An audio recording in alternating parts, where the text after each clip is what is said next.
Farm for Profit Podcast. Take a listen, have a blast. Farm for Profit Podcast. Learn about farming while having a laugh. Farm for Profit Podcast. Corey, we are back. We are on the sugar train. We've never been here, so we're not back. We're not back. We're just here. We're back. This is the first ever podcast on a train. I'm just going to say that. Ever. It's probably not, but I know it is in ag. It is. It's got to be the first ag train podcast For ever. sure. So we are here. This is going to be a conglomerate show we're on a trip to U.S. Sugar in Clewiston, Florida, and we are going to try to cram as many of these influencers that came on this trip on the show. So let's get right to it. We got starting off with two great guests that have been past guests of the show. I'm just going to go ahead and let them introduce themselves. We'll start with Noah. You don't want to go ladies first? Well, if you want to. I was just going closest to me. Okay. All right. Everybody I feel like we need to let the ladies all right. go first. Everybody knows ladies go last. All right, Michelle. The Farm Babe. The Farm Babe. What's up? It's Michelle, the Farm Babe on social media. What do you want me to say again? just tell who you are. Who you are, where can they find you? Because they've all heard the show. Oh, yeah. So my website's thefarmbabe.com, and you can find me on social media. Farm Babe on Facebook is where most of my followers are, and I'm at the Farm Babe on everything else: Instagram, TikTok, YouTube's. And so we're at the U.S. Sugar Association. We're on the sugar train right now. You got invited here as a influencer in agriculture. Yeah. What were your thoughts about sugar before versus now what we've seen? You know, this is actually I want to say maybe like my 6th or 8th tour or something, doing something like this with sugarcane. Of this? Of like actual U.S. sugar? Yeah. Well, U.S. Sugar or the Sugar Association, sugar beets, sugar cane. Okay. So you're like Louisiana, a seasoned veteran. Florida. Yeah, like I've done But you this live a few close. times. You live in It's a Florida. different kind of sugar mama. Oh, snap. There it is. I live just a few hours away from here, yes. So it's easy for me to just jet down and take a look and share it. But the good news is that every time I go on one of these tours, I learn something new. So, really? And it's like you learn by repetition, right? So I'm like, okay, yeah, we burn sugarcane. Why do we do that? My favorite thing is really myth busting, and so just to be here with a bunch of experts and learn a little bit more each time I come about, like, hearing from the fishermen today, being like, that people think Lake Okeechobee, it's like agriculture always has a target on our back. We're 1% of the population. People don't understand us. And just to learn the real facts about what's going on and why with That's something I didn't know. the environment. Corey, in the Midwest, we don't hear like that sugar is creating pollution and sugar is doing all this. But boy, it was definitely a message today that they are not. And they're actually the opposite of that. They're trying to go farther to depollute everything. Yeah, they're actually going above and beyond. Yeah. You said they had to get 25% of something like that, and they do like phosphates 60%? out, and they That's did crazy. 67% last. Yeah. And you asked why? Well, it's because we can. Well, 'Cause why we not can. do a good job? If Yeah. you're going to do it right. Correct. Yeah, I think that's what he said was they're trying to set it up for the next. They're looking at it 50 years from now, making sure that the soils that they have and the water that they have is good enough for their grandkids. Yep. Right. Okay, so we had a quick hit there. Let's go to Noah. What do you do? And what was your perception of sugar coming in? So I'm Noah with the Shiloh Farm. Pleasure to be back on here. I do garden homesteading, agriculture, advocacy, a little bit of everything. And so I got invited on this trip, I guess, just to learn about the industry. And as a Nebraska farmer, I was kind of blown away by not only the different practices and the machinery that's being used, but even the regulations that they have around here was really fascinating to me. Like you mentioned, because of the Everglades being so close, the amount of regulations that they have to abide by was kind of fascinating to me. But how above and beyond they went really stood out to me, and then also the impact that they've had on their local community, because that's something that's near and dear to me as a Nebraskan, seeing local communities kind of dying off, and the investment that U.S. Sugar has had in the local community really kind of stands out and has been fascinating. What I've really kind of took away coming into this, I thought, man, this is going to be a world's, like, such a different world. But I realize it's a lot of the same. Like, they're very dependent on weather and rainfall. It's a totally different thing where we're praying for rain and they're kind of praying that it dries out a little bit. But seeing how farming in Nebraska is kind of the same, even though it's different practices and different machinery, like the principle behind growing things, investing in your community, and the product that you're producing translates no matter what you're farming. I thought that was cool. And the same battles that they fight with, like advocacy and education of the consumer and the community too. Like it's awesome. They do. My eyes have been opened in this trip. I'm glad we came. Yep. So You also said that you were a habitual user of sugar. I am a very big user of sugar, and that was one of the things I didn't even pay attention to what brown sugar is and molasses. Yeah. I know that molasses is used for cows. That was something I learned, was how much the molasses that they process out goes into the cattle market. Yep. And, even we just did a rum tasting, which was kind of fun. Oh, that's I enjoy rum every once in a while. Didn't ever connect that with sugar cane. I just Yeah. didn't go down that road. I enjoy using it, but don't know anything about it. So that was fun. Very cool. Got anything else, Dave? So out of all the things you do on social media that's out there, is there a message for your listeners and our listeners about sugar? Well, yeah, and just kind of to Noah's point too, just about how there's so many parallels with farming in general. It's just that you always have to go to the source, right, for your information. I think people just need to get their information direct from farmers and experts and understand, I think one of the biggest takeaways I've learned just about advocacy for sugar is when people think that sugar is bad or that the sugar industry, big sugar, is like people like to blame it. We have to follow the money trail behind the environmental activist groups behind it. Like the anti-GMO activists, for example, they're very well funded. PETA's not broke, right? And we have that pressure here with Florida. A lot of the environmentalist groups are funded by the billionaire developers, and they want our land. And if you go around the edge of Florida, right around where we are now, the Everglades agricultural area, it's just insane urban development, and then it just stops. And that's U.S. sugar. And there's, 250,000 acres here? And thankfully so, because if that was a bunch of small little family farms, they'd all be selling out because they make offers you can't refuse. And so when you understand why they're doing this and putting the pressure, they want to regulate us out of business. And the regulations are so strict, and we're doing so much to help the water.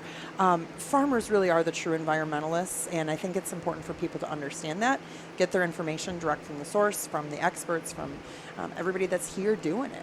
Yeah. And really understanding that the negative publicity is there to put us out of business and take our land and develop it. That was definitely something that was new to me, eye-opening. I don't hear the politics in Florida necessarily, but they mentioned that for a long time they were attacking the water, that you guys are ruining the water to try and that way they could buy the land and develop it.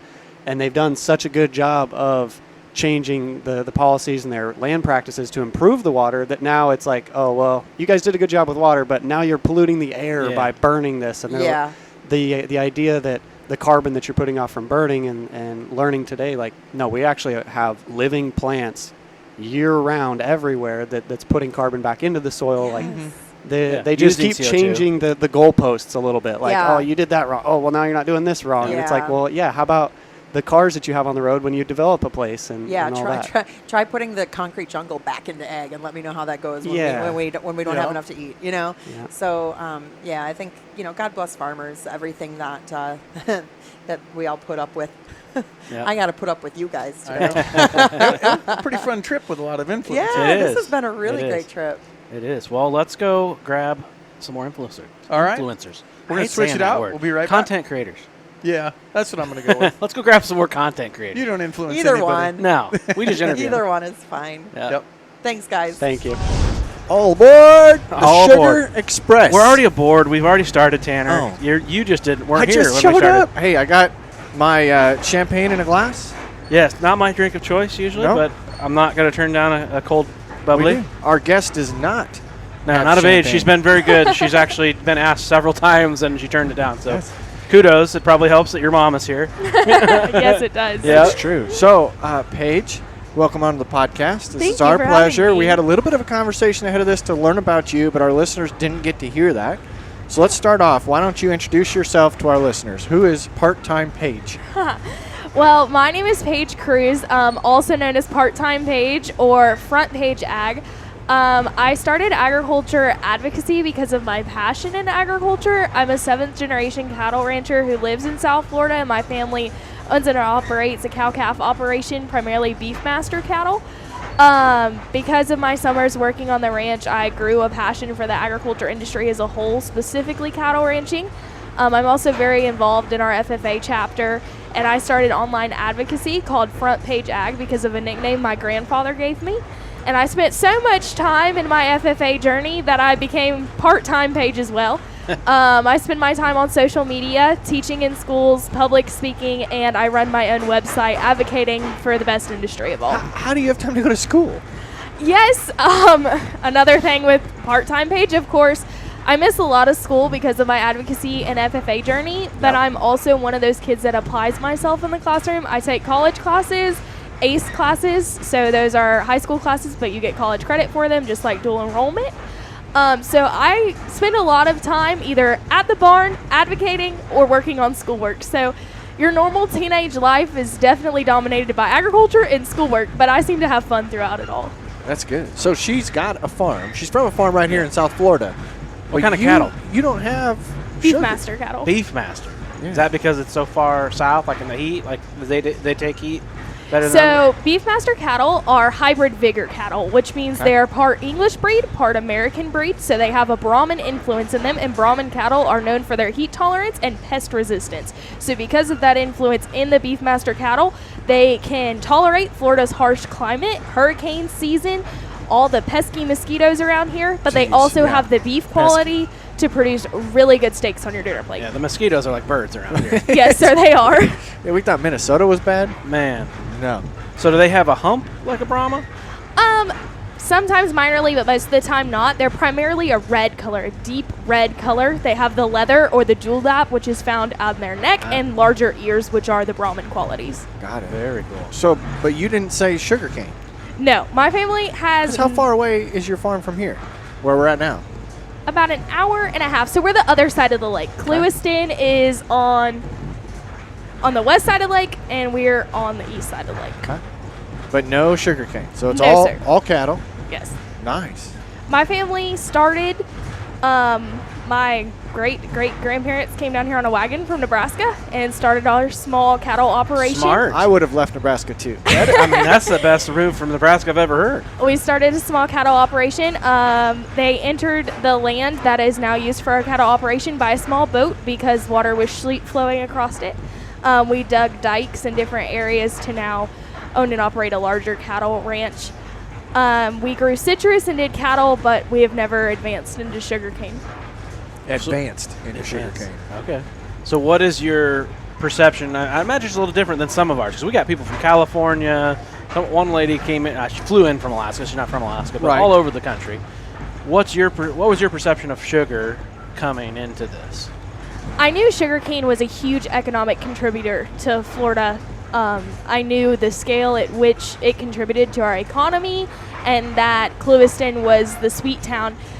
But until I got here, I didn't realize that no matter where you went, all you saw was sugarcane or sweet corn or crops and vegetables. It truly is the heart of agriculture here. Every person who lives here is influenced by agriculture or contributes to it in some way or another. Yeah, before I showed up, I thought we were going to see a lot of swamps. Yeah. Everglades. I thought I was A lot going of to gators. see gators and that kind of stuff, but you're right. You look left, you look right off this train, which I think you mentioned we are riding on a train while we record this. Yep. This is intriguing. The video is going to be fantastic because of that. But anyway, you look left, look right, and it's black dirt. Yes. It looks like It's farm all fields. engineered, perfectly level, series of ditches and all that. Very well planned out, very efficient. The soils here are great for farming. Yeah, they said it was like 95% organic matter. Yes. Which is, Yeah, they call it compared to muck. Iowa. They call it muck. Yes, the muck is known for growing some of the most flourishable The crops. best ground in Iowa, which most people call like the mecca for growing corn, is like 3 to 5% organic matter. Yeah, that's a huge difference. Yeah. Yes. Okay, so we're midway through the afternoon. We're not done with the day, but you've got exposed to a lot of different things. What's most memorable? What's sticking out about today? To be completely honest with you, I love learning about the sugar industry and the different crops, but I've loved meeting all the other influencers and learning from them because I'm just starting out as an advocate compared to each and every one of you. I'm quite small, and then being a junior in high school, to learn from each of you on how to broaden my following, how to get a bigger outreach to consumer has truly benefited me, and I will appreciate it. Did you speak this clearly when you were a junior in high school? No, but I got better as a senior, and I was talking to her about FFA before this, and I was like, it really helped my public speaking and things of that nature. So much to the point of like in college, like no problem doing speaking classes or anything like that. So This will be fun to maybe circle back with you a year or two from now. Because Yes, I of can see course. some really bright things in your future, the way you're continuing to focus on what your goals are. You know, you mentioned to me that this is what you want to do. You want to really build that brand and create a message platform for agriculture, especially South Florida, being able to share your family's story. But if our listeners want to follow you and also, take the journey with you, how do they find you? Yes, so I am active on Facebook and Instagram as frontpaigeag. Is it Paige, P-A-G-E? P-A-I-G-E, just Okay. like my name. I also have a website, frontpaigePAIGE.com. Nice. No So- TikTok yet? No TikTok yet. I'm looking into doing that next year. I'm not as tech savvy as most teenagers are. But I also want to start a podcast next year. So lots of advancements coming in the future. Hey. But being in high school, I have to take things slower. And because of it being an FFA project, they have to see advancements over time. Well, if reach you out to us ever need any anytime. help on the podcast front or on anything, don't hesitate to reach out. Tell Well, her thank you. one thing that's going to help her on podcasts. One thing, being consistent. If you're going to do it, be consistent, because as soon as people understand that they can count on you being there, if it's every other week or it's every Monday, or for us it's twice a week, as soon as your audience knows they can count on you, it's the same thing with a TV show. If you're going to do an 8-show series of your game show, do 8 shows. Don't do 2 and take 4 weeks off and come back, because your audience has a routine that they're going to establish, and when you fall into their routine, you develop more loyal listeners. So if you're going to do a podcast and you think I can't do it every single week, you should set up a seasonal podcast where you're going to do 8 shows about something and take a break, and then come back and do 8 shows about something else. But whatever you do, be consistent so they have clear expectations. This is not consistent, by the way. We're on a train. There's nothing consistent about this. So. But it will come out on a Thursday, which is consistently the type of Right. show we put out. Yep. Well, What would thank your you. advice be? No, I knew that was going to be your advice. I was going to say consistency. But in everything, quality, timing, length, topics. I mean, Yep. you can't, once you get in your lane, you can step out a little bit, but if you step out too far, it won't be good. Yeah. Yes. Can I ask y'all a question? Yeah. Have it. What would you tell the younger generation of agriculturists or influencers? What would you tell them is the most essential thing about agriculture, and why should we advocate for it? As a junior in high school, I'm always looking to take the youth avenue, because 3 out of 5 students in our classrooms don't know where their food comes from. 48% of all Americans don't know where their food comes from. So what are you going to tell youth to better that statistic in the future? Well, I'll go first. I would just blanket statement say, without agriculture, we don't exist. There's no way. I mean, you can't hunt and gather enough food to feed this many people, right? And someone was saying there's 1,000 people migrating to Florida every year. That's not just happening in Florida. That's a lot of places. That's just because the world is growing. So without food, we don't exist. And then you can go off into all the other whys. But that's the blanket statement for me. Yeah, my advice is, one, I'm the type of person that hates the word influencer and hates the word advocate.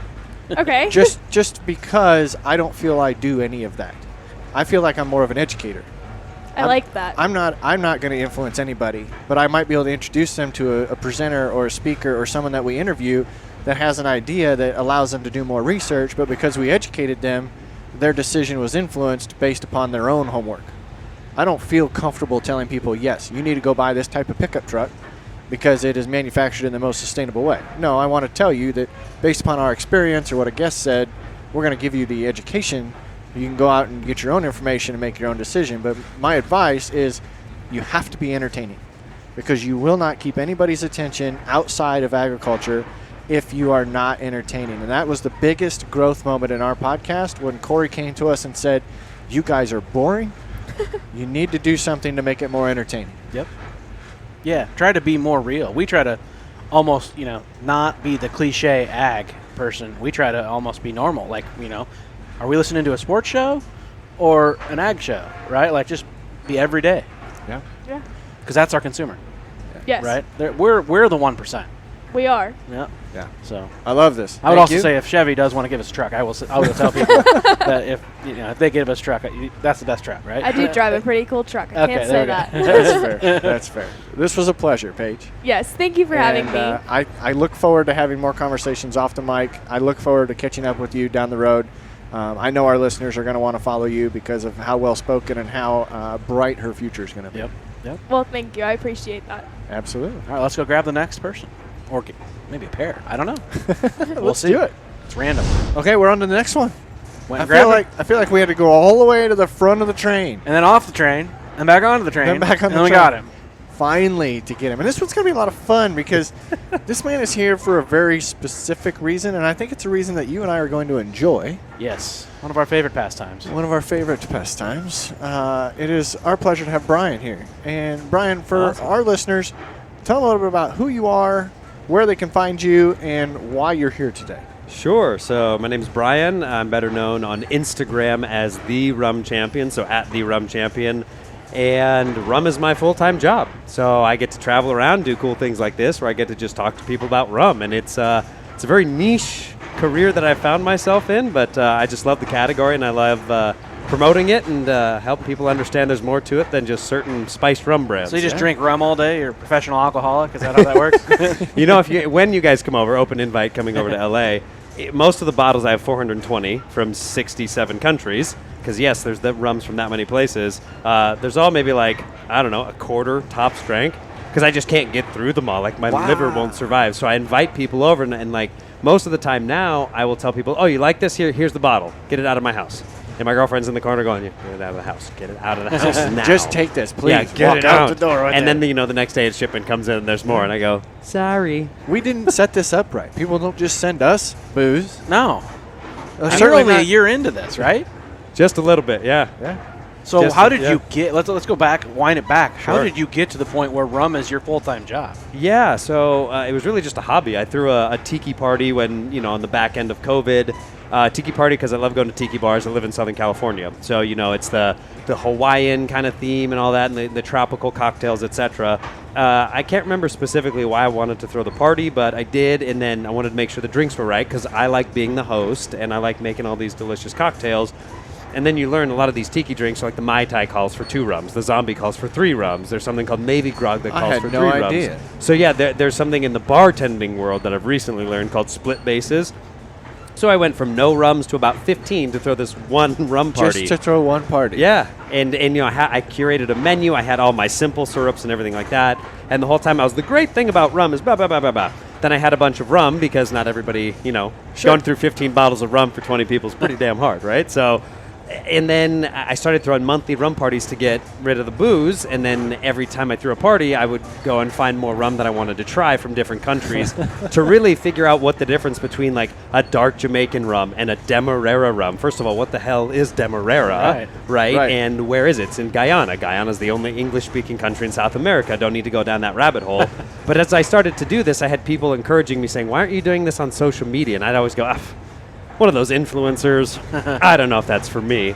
And then my lovely girlfriend, after a couple months of people saying, you should do this, because I talk about all these rum facts like we did earlier today. Right. And it was just, hey, you should just do this and don't make it about you, make it about the rum. So I started the page, The Rum Champion, in September of last year. And things have kind of blown up further, much more than I ever thought it was going to be possible. And now I'm sitting on a train here in Central Florida, hanging out with some cool people. And you got to give us rum. And I got to give you rum. I will tell you, we had a white rum and a brown rum. Yep. Because that's my description of rum. Yeah. Yeah. And it was fascinating based upon the harshness. Is that the right word to say? Sure. Right. I mean, obviously one was aged in a barrel, and the other was not. Yep. Is that correct? Correct. So the clear was a little bit burned me some more than the brown one did.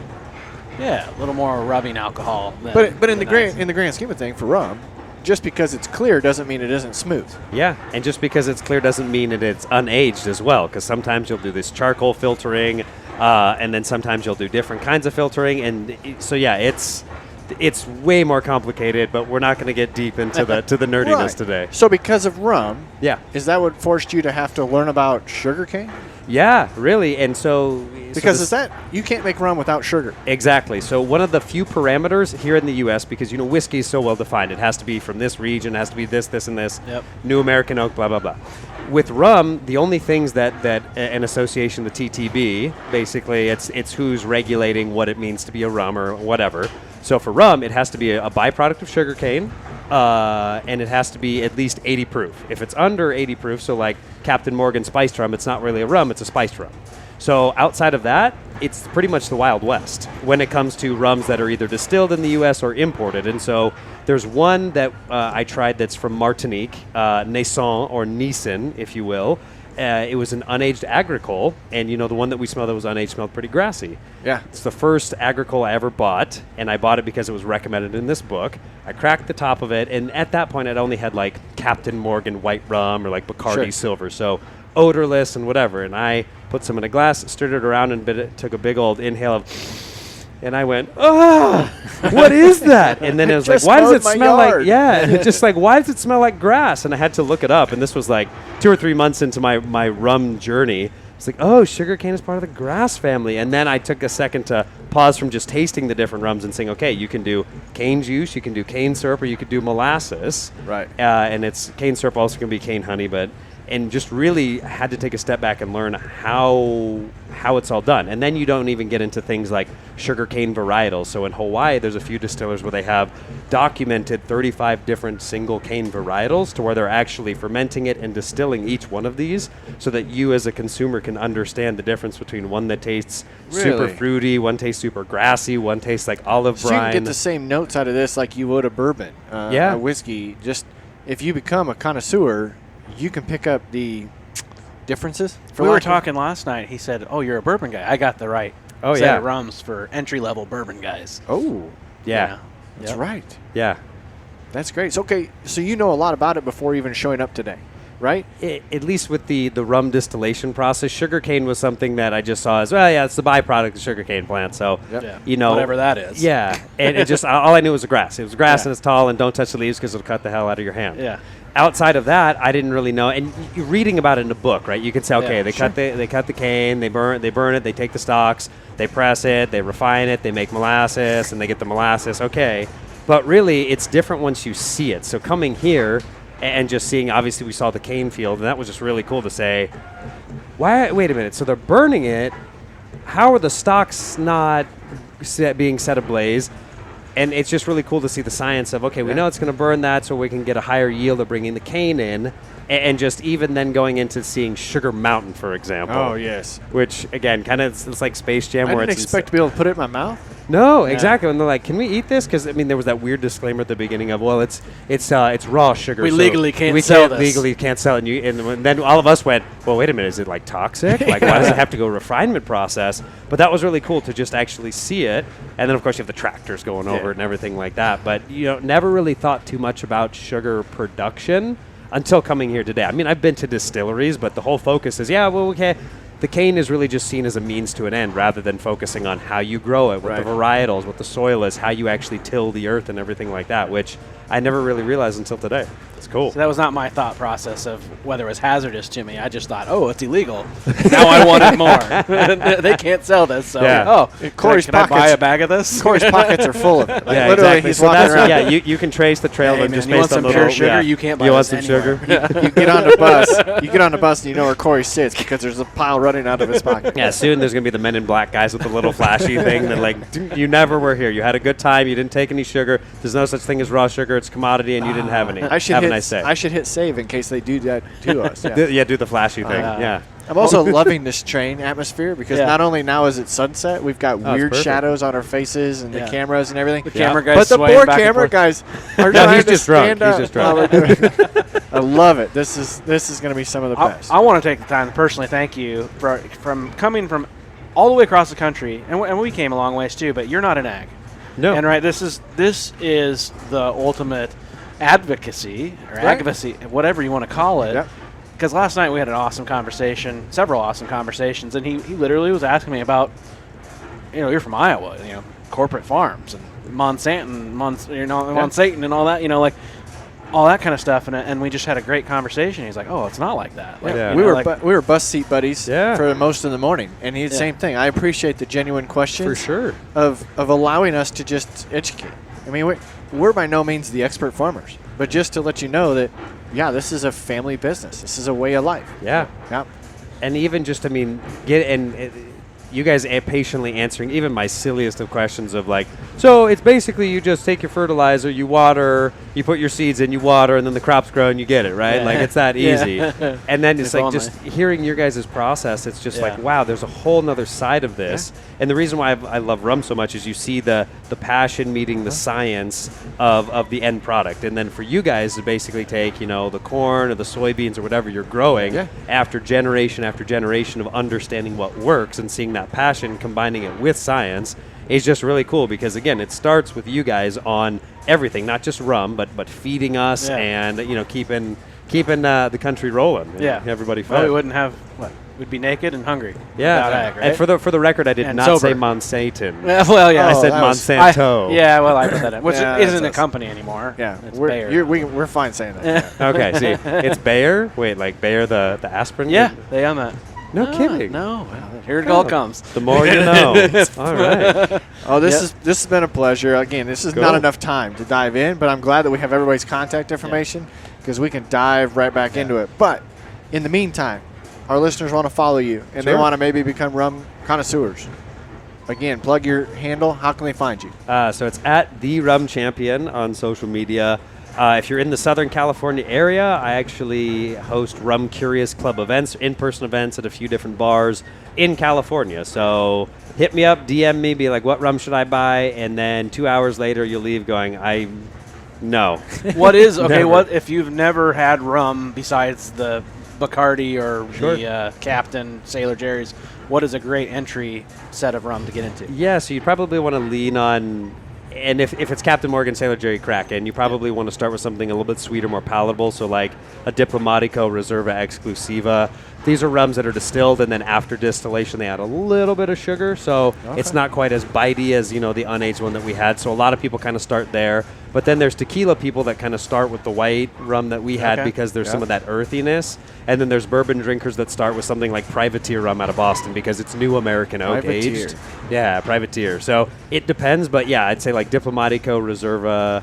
If you want something not sweet and a little bit drier, like Florida Cagna is great. So yeah, those are good places. Great. And, yeah. I love it.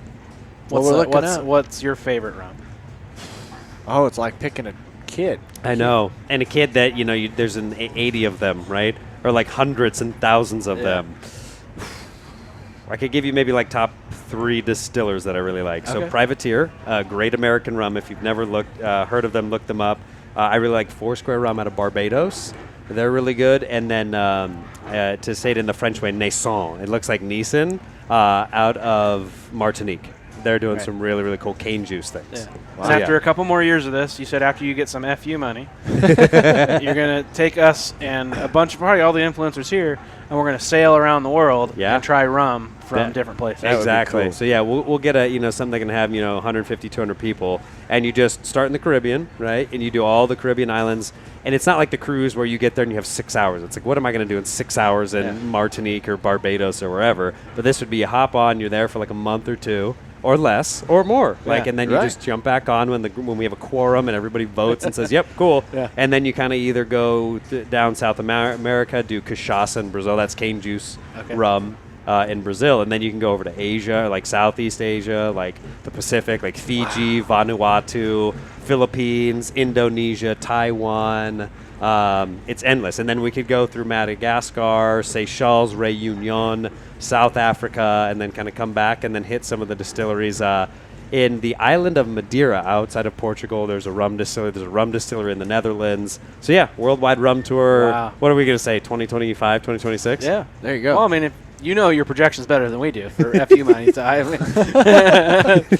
Or what we do is we could approach brands, any brands listening to this that wants to sponsor. Yes. It'd just be like Anthony Bourdain, but with rum, Yeah. This is That'd be perfect. cool. I love it. I'm excited for that. Well, good. Sweet. We still got another guest to get to. Cool. We appreciate your Thanks time. for having me. Sunset is beautiful. Riding on the train. Riding on the train. Cool. Get the next Thank one. you guys for having me. Appreciate Thank you. Cool. All right, we're wrapping up. Sunshine, sunset, right over the Sugar headquarters is what we just got told. Got a beautiful facility, large buildings full of sugar. Sugar Mountain. Sugar Mountain. And we have one last guest that we wanted to make sure we got squeezed into on this train ride. Why don't you introduce yourself to our listeners, how they can find you, and kind of what got you here? Hi, I'm Audra Mulkern. I'm from Seattle, Washington, and I am with the Female Farmer Project. That is a documentary project where I document the rise of women in agriculture. I am currently working on a documentary film about the history of women in agriculture. Wow. And so I got to ask, do you have a tie to agriculture, or did this you just want to talk about women in agriculture? How'd that happen? Well, I have no tie to agriculture. I had, grew up with my mother growing, vegetables in the backyard. That's the extent of my experience with the growing of food.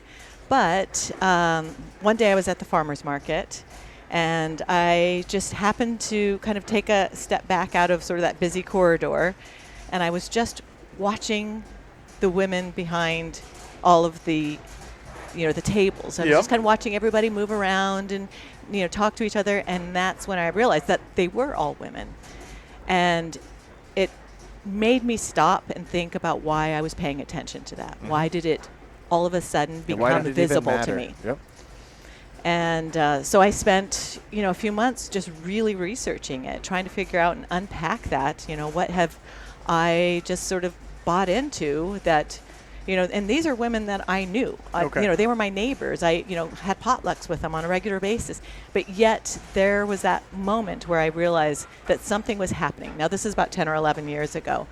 And I spent a lot of time just kind of figuring out what was going on, and then I decided that somebody should really do something about the fact that women were missing from the narrative. So how long have you been doing the documentary, and when does it come out? It's coming out this spring. Okay. Exciting. U.S. Sugar is one of our presenting sponsors. Awesome. We're very grateful to them, and we're hoping for a national PBS broadcast. Oh, that'll be exciting. Cross fingers. Very good. Yeah. We've talked to a lot of women in agriculture. We've got 300 and some episodes out there, and I bet you 25 to 40% of them have been with females. Yep. And it's amazing to hear the perspective and the sharing, and then yet they do exactly the same job a man does. Yeah. Yeah. And then for some reason, we all think that, farming equals men, that, men are farmers and farmers are men. Right. And it was just, one of those moments for me as your customer to think, oh my gosh, there is a different narrative out there that I don't know, and I want to figure this out and explore it and celebrate it, because really the women in agriculture are worth celebrating. So that's kind of neat that U.S. Sugar is supporting you and supporting this narrative as well. What did you know about sugar before they got involved with your project? Well, I have done some investigative reporting around sugar, but with I suppose it, I have a unique perspective in agriculture at being someone who, really just celebrates women in agriculture. And I think that's why they invited me, just to kind of, celebrate the women that work here at U.S. Sugar. There's quite a few of them, and they're incredible, and they're multi-generational here at U.S. Sugar. Is there anything you learned on this train ride that you didn't know yesterday? Well, one of the really interesting things for me, because I am former Microsoft, so I love any ag tech and that kind of thing. And the most interesting fact for me was that they use an algorithm to determine the peak glucose on their cane before they harvest. At this scale, you really couldn't, go around and test every single field. One of the farm managers was telling me that they even put a specific amount of water in that field to make the glucose higher before they harvest, because if it's a drier stalk, of course, there's corn in there, or not corn in there, but sugar in there, and it's taking the energy from the sugar to grow more or grow less, so they have a peak time that they put the water in there, so they'll flood irrigate and that then way. I didn't realize it was a perennial crop, that they can harvest 3 crops off of it before they tear it out and plant back again. Yeah. But on that termination harvest, that they will actually, I call it desiccate, it's not the right word, but they will kill it, chemically kill it, which also forces the sugar content to rise up. They stress the plant, which caused it to produce more. So yeah, it's interesting. There's a few crops, I think, out there like that. Yeah. Sugar being one of them, tea being another really interesting one. The more you stress it, the better the tea is and more caffeine it is. So that's kind of... Well, Corey always talks about his soybeans, being mean to his soybeans. He does. He takes a roller right over the top of them, and he beats them up, and then they yield better. Yeah. So, yep. Well, that's a lot of fun. We don't get a lot of time with you. We appreciate the little bit that we did, but I know our listeners are going to be interested in your project. So if they want to follow along with the process and keep up with what you're doing, how do they stay connected with you? Well, we can be found at most social media platforms at the Female Farmer Project. On Twitter, it's Female Farmers, and Women's Work Doc, DOC, and all of the websites are the same as well. So if you do any searches on female farmers and women's work, you'll find our work. That's great. So I'm sure it's positive towards female, of course, and what they do. Is there any male farmers in the Female Farmer Project that work alongside the women? Like, example, sure. my wife's the cattle behind our hat, but I work alongside her with our cattle. So I'm kind of curious is it just celebrating women or women that are leaders in the industry? Both. Okay. Yeah, and we're expanding to, on our own podcast, we're expanding to include women in ag tech, women who are, doing some advocating work but aren't in ag.